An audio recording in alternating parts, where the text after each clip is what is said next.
स्वागत है आप सभी का हम सबके YouTube channel learning with Sumit में। इस चैनल पे हम लोग इंजीनियरिंग मैकेनिक्स पढ़ रहे हैं। आज आपके लिए एक सपोर्ट रिएक्शन की प्रॉब्लम लेके आए हैं जो एकेटिव सेमेस्टर एग्ज़ाम में कई बार रिपीट हुआ है। अभी रिसेंटली 23-24 में भी ये क्वेश्चन पूछा गया था। तो देखने में सिंपल सा क्वेश्चन लगता है सिंपली सपोर्टेड बीम का, लेकिन इतना सिंपल भी नहीं है। इसलिए ध्यान से इसको समझिएगा पूरी प्रॉब्लम को, और स्पेशली फ्री बॉडी डायग्राम जब इसका हम लोग बनाएंगे तो ये वाला पार्ट ज़रूर आप ध्यान से समझिए। देखिए इस प्रॉब्लम में पॉइंट ए पे एक हिंज सपोर्ट है। पॉइंट ए पे क्या है? हिंज सपोर्ट है। और पॉइंट बी पे जो सपोर्ट है ये रोलर सपोर्ट है। ठीक, बी पे सपोर्ट हमारा इंक्लाइंड है 30 डिग्री फ्रॉम हॉरिजॉन्टल। दो पॉइंट लोड्स हैं 10 किलो न्यूटन के और एक पॉइंट लोड है 8 किलो न्यूटन जो 45 डिग्री इंक्लाइंड है फ्रॉम हॉरिजॉन्टल। ठीक, तो इसका सपोर्ट रिएक्शन फाइंड करने के लिए हम लोग क्या करेंगे, इस बीम का फ्री बॉडी डायग्राम बनाते हैं। तो अलग से नहीं बना रहा हूँ, इसी क्वेश्चन में ही एफबीडी आपको बना के समझाता हूँ, आप समझिए। देखिए जहाँ हिंज सपोर्ट होता है, हिंज सपोर्ट को हमेशा आप दो रिएक्शन से रिप्लेस करिए, एक वर्टिकल और दूसरा हॉरिजॉन्टल। तो यहाँ पे दो रिएक्शन लगाइए एट पॉइंट ए। एक का नाम लिख दिया आर ए वर्टिकल और दूसरे का नाम लिख दिया आर ए हॉरिजॉन्टल। इस तरह से जहाँ भी हिंज सपोर्ट दिखेगा वहाँ दो रिएक्शन लगा दीजिए। अब ये जो रोलर सपोर्ट है पॉइंट बी पे, रोलर सपोर्ट, मैं यहाँ पे पॉइंट बी की अलग से बीडी बनाता हूँ ये। ठीक, एक वर्टिकल और एक हॉरिजॉन्टल लाइन इस तरह से है। अब यहाँ जो सपोर्ट है तो यहाँ पे एक्चुअल रिएक्शन जो आर बी होगा ये इस सरफेस के परपेंडिकुलर होगा, इस सरफेस के परपेंडिकुलर, इसके परपेंडिकुलर होगा, क्योंकि reaction always makes normal to the contact. तो इसके परपेंडिकुलर होगा तो ये हमारा आर बी होगा। ठीक, अब ये जो एंगल होगा हमारा 30 डिग्री यहाँ पे हॉरिजॉन्टल से इंक्लाइंड है। इसका मतलब जो रिएक्शन बना रहा है इसके परपेंडिकुलर है, तो ये वर्टिकल से बनाएगा 30 डिग्री। हमारा रिएक्शन 30 डिग्री वर्टिकल से बनाएगा। तो आर बी के दो कंपोनेंट हो जाएंगे। अब अगर यहाँ पे हम रिएक्शन को दिखाएं पॉइंट बी पे, तो आर बी के दो कंपोनेंट हो जाएंगे। एक कंपोनेंट हो जाएगा ये वर्टिकल कंपोनेंट, ये that is R B cos 30, R B cos 30, और दूसरा कंपोनेंट होगा इसका R B sine 30, R B sine 30। तो अलग से नहीं दिखाना, हमें इसी क्वेश्चन में दिखाना है। तो मैं इसको यहाँ पे एक ऐसे वर्टिकल लाइन से दिखा देता हूँ। ये रिएक्शन हमारा आ जाएगा आर बी कॉस 30 और यहाँ पे एक रिएक्शन आ जाएगा आर बी साइन 30। इस तरह से पॉइंट बी पे दो रिएक्शन आएंगे। ऐसा क्यों आया? क्योंकि जो एक्चुअल रिएक्शन हमारा आर बी था ये 30 डिग्री इंक्लाइंड था वर्टिकल से। बगल में बीडी बना दिया हूँ आपके समझने के लिए। ठीक है, तो अब हम लोग इस प्रॉब्लम को सॉल्व करेंगे और इसमें अप्लाई करेंगे इक्वेशंस ऑफ इक्विलिब्रियम।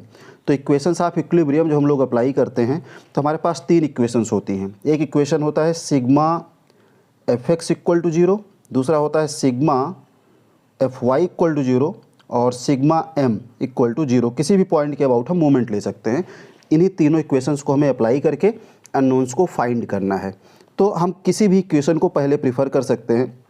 इस केस में हम ये जो थर्ड इक्वेशन है मोमेंट, इसको हम पहले लेते हैं। ठीक, मोमेंट अगर हम ए के अबाउट लेंगे तो यहाँ से हमें एक अननोन आर बी पता चल जाएगा। ठीक है, तो इसलिए हम इसमें अप्लाई करते हैं equations of equilibrium, applying equations of equilibrium. तो सबसे पहले हम क्या करेंगे, sigma M suffix A equal to 0, A के अबाउट सभी फोर्सेस का मोमेंट लेंगे। ठीक है, अब ध्यान दीजिए इसमें एक लोड ऐसा है जो इंक्लाइंड है, तो इस लोड को भी हमें क्या करना है, पहले रिजॉल्व कर लेना है। तो 8 किलो न्यूटन को अगर हम रिजॉल्व करेंगे तो इसके दो कंपोनेंट हो जाएंगे। एक हॉरिजॉन्टल कंपोनेंट होगा जिसका मैग्नीट्यूड होगा 8 कॉस 45 और इसका एक वर्टिकल कंपोनेंट होगा जिसका मैग्नीट्यूड हो जाएगा 8 साइन 45, इस तरह से। ठीक, अब इसमें हम लोग इक्वेशंस ऑफ इक्विलिब्रियम अप्लाई कर रहे हैं। देखिए कैसे, तो ए के अबाउट सभी फोर्सेस का मोमेंट लेंगे। तो जब ए के अबाउट मोमेंट लेंगे, आर ए एच और आर ए बी दोनों ए पे लग रहे हैं, ये दोनों फोर्स कोई मोमेंट ए के अबाउट नहीं देंगे। ठीक, नेक्स्ट फोर्स जो हमारा 10 किलो न्यूटन है ये इस ए के अबाउट ऐसे क्लॉकवाइज मूवमेंट देगा। कैसे देगा? देखिए ये बीम है और हमारा 10 किलो न्यूटन का लोड कुछ इस टाइप से लग रहा है बीम पे। तो ये कैसे घुमाएगा, क्लॉकवाइज रोटेशन देगा। तो क्लॉकवाइज रोटेशन देगा तो इसको हम लिखेंगे 10 × 2, 10 × 2। नेक्स्ट 8 cos 45, ये हॉरिजॉन्टल फोर्स है, सेम लाइन ऑफ एक्शन है, कोई मोमेंट नहीं देगा। आगे बढ़ेंगे, नेक्स्ट फोर्स है हमारा 8 sin 45, ये भी क्लॉकवाइज मोमेंट दे रहा है, तो इसको हम पॉजिटिव ले रहे हैं। और ए से डिस्टेंस कितना है, 2 + 2, ए से जो डिस्टेंस है 2 + 2 कितना हो गया, 4। देखिए हम यहाँ पे साइन कन्वेंशन यूज कर रहे हैं, क्लॉकवाइज मूवमेंट को पॉजिटिव ले रहे हैं और एंटी क्लॉकवाइज मूवमेंट को नेगेटिव, इस साइन कन्वेंशन के साथ मूवमेंट ले रहे हैं।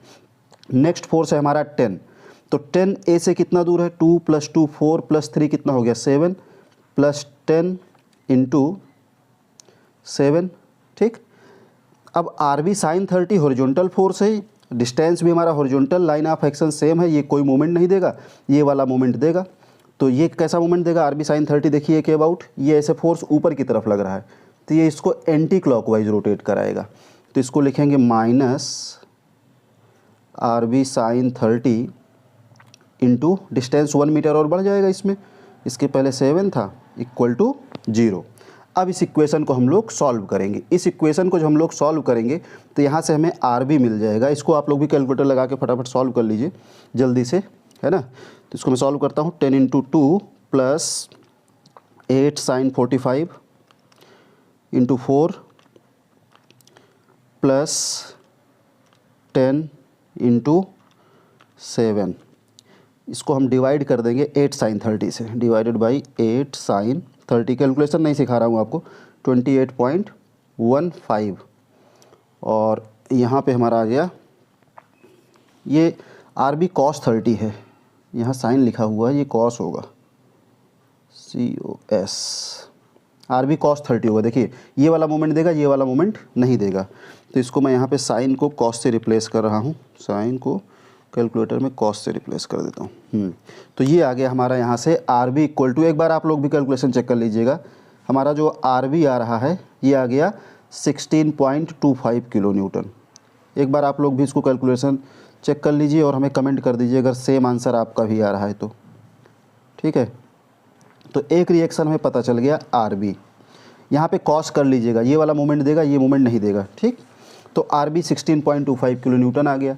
अब इसके बाद हम लोग नेक्स्ट इक्वेशन अप्लाई करते हैं, sigma F X equal to 0। ज़रूरी नहीं कि हम जैसा कर रहे हैं वैसा आप करिए, आप पहले सिग्मा एफ एक्स भी 0 कर सकते थे, कोई दिक्कत नहीं है। अब इसमें हम लोग साइन कन्वेंशन क्या यूज करेंगे, राइट वर्ड को पॉजिटिव और लेफ्ट वर्ड फोर्सेस को नेगेटिव लिखेंगे। तो आर ए एच हमारा देखिए राइट वर्ड है, R A H plus 8 cos 45, ये भी हॉरिजॉन्टल फोर्स है, 8 cos 45 ये भी हॉरिजॉन्टल फोर्स है। और इसके बाद ये हमारा R B sine 30 minus R B sine 30, और तो कोई हॉरिजॉन्टल फोर्स बीम पे है नहीं है, तो इक्वल टू 0, ये कर दिया। अब यहाँ से हम लोग वैल्यू पुट कर देते हैं, R A H plus 8 cos 45 minus R B हमारा आया है 16.25 साइन 30 इक्वल टू 0।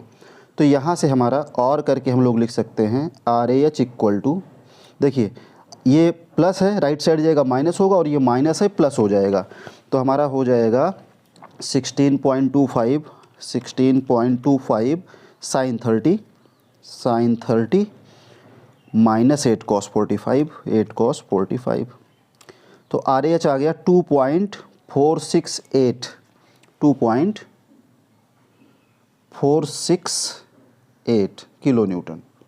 ये हमारा हॉरिजॉन्टल रिएक्शन आ गया at point A, R A H, ठीक है। अब इसके बाद हम लोग क्या करेंगे, इसके बाद third equation sigma F Y equal to 0 कर रहे हैं। सिग्मा एफ वाई जब 0 करेंगे तो इसमें वर्टिकल फोर्सेस को अपवर्ड को पॉजिटिव और डाउनवर्ड को निगेटिव, ठीक। सिग्मा एफ वाई में आपको बताया हूँ, सिर्फ और सिर्फ वर्टिकल फोर्सेस देखते हैं।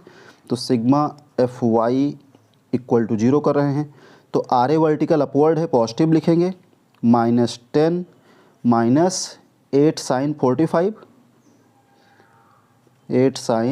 45 minus 10 plus R B cos 30 equal to 0। यहाँ वैल्यूज़ को पुट करते हैं, R A vertical -10 minus 8 sine 45 again हमारा ये -10 है, -10 प्लस आर बी हमारा आया था 16.25 और ये cos 30 इक्वल टू 0। तो यहाँ से हम लोग इसको सॉल्व कर लेते हैं। तो R A vertical equal to आ जाएगा, जो माइनस है राइट साइड जाएंगे वो प्लस हो जाएंगे, ध्यान रखिएगा। तो ये हो जाएगा 10 + 8 sin 45 और +10 अगेन, और जो प्लस था ये माइनस हो जाएगा, तो -16.25 cos 30, ये आ गया 11.58 किलो न्यूटन आ रहा है। आप लोग ज़रूर कैलकुलेशन चेक कर लीजिएगा, ज़रूरी नहीं कि हमारा ही सही हो, ठीक है। कैलकुलेशन मिस्टेक हमसे भी हो जाता है कभी कभी लिखने में, मैं बोलता कुछ हूँ लिखो और कुछ और देता हूँ, तो आप लोग चेक करते रहा करिए। कहीं कुछ आपको गड़बड़ लगे तो कमेंट किया करिए, वेरीफाई करके, लेकिन ठीक। तो इस तरीके से हम लोगों ने रिएक्शंस फाइंड कर लिया। ये तो आपका RAH और RAB आ गया, लेकिन आप जानते हो रिएक्शन तो ए पे एक ही होगा, हिंज सपोर्ट था, वो कितना होगा हमें नहीं पता होता है, तो हम उसे RAH RAB के फॉर्म में निकालते हैं। एक्चुअल में इन दोनों का जो रिजल्टेंट होगा वही RA होगा। तो ये जो RA होगा ये RAH और RAB के बीच में ही लगेगा कहीं ना कहीं, ठीक। तो अगर यहाँ से हम लोग RA पता करना चाहें तो पता कर सकते हैं कि एक्चुअल में A पे कितना रिएक्शन आएगा। तो RA equal to square root of RAH square plus RAB square. इस फार्मूले से हम लोग RA पता कर सकते हैं। तो RAH आया है हमारा 2.468, इसका स्क्वायर कर दीजिए, प्लस RAB आया है 11.58, इसका स्क्वायर करके स्क्वायर रूट निकाल दो कैलकुलेटर से, ठीक है। तो मैं इसको कैलकुलेट करता हूँ, आप लोग भी करिएगा। 2.468 स्क्वायर प्लस 11.58 स्क्वायर इक्वल करके स्क्वायर रूट कर दीजिए, तो 11.84। तो ये आ गया RA इक्वल टू आ गया 11.84 किलो न्यूटन। कई बच्चे सोच रहे होंगे कि सर ये करने की क्या ज़रूरत है, RAH RAB तो हम लोग निकाल ही चुके हैं। कोई दिक्कत नहीं है, आपको मार्क्स वहाँ तक भी मिल सकते हैं, लेकिन टिल द एंड इसलिए बताता हूँ कि एक्चुअल में रिएक्शन एक ही होता है सपोर्ट पे, ठीक है। तो वो कितना होगा उसका मैग्नीट्यूड अगर निकालना चाहे तो कैसे निकाल सकते हैं। तो ये हमारा RA आ गया और ये RB आ गया, दोनों रिएक्शन आ गए।